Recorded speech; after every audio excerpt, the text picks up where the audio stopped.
Another interview on Thai PBS World tonight. Among Nordic countries, probably Sweden is only country which hasn't imposed compulsory national lockdown. So far, how has the country coped with the situation of COVID-19?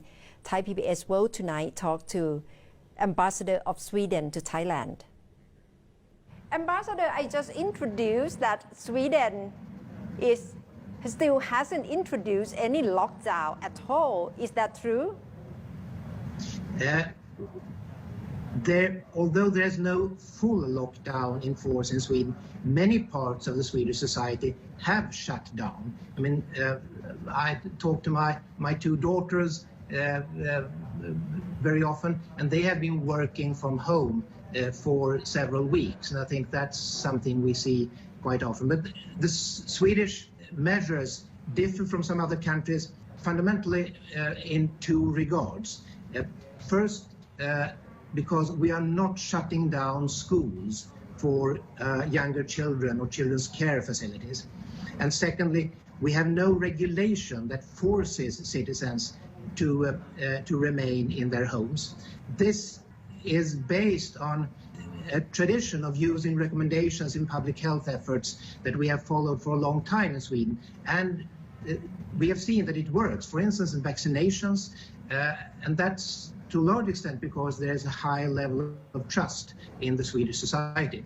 But basically, we are facing the same challenges as many other countries. We share the same goal as all other countries to save lives and protect public health. And we are using similar tools as most countries, promoting social distancing, protecting vulnerable people, carrying out testing, and reinforcing our health system so that we can cope with the pandemic.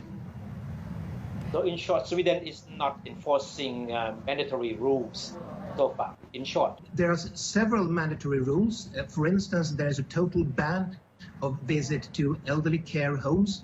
There is a ban of meetings more than 50 people. But the major difference that I mentioned, no regulation that forces citizens to remain in their homes.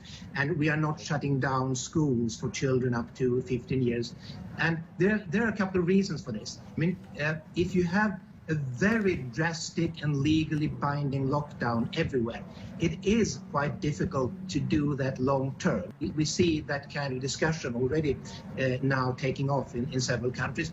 And secondly, the decisions taken by our government are based on advice from our expert agencies. And when it comes to school closure, they haven't recommended school closures for these younger children, partly because almost 40% of all healthcare staff would have to leave work if schools were to close. And we need those healthcare workers, and we need then to create conditions for them to be able to serve the people that are ill.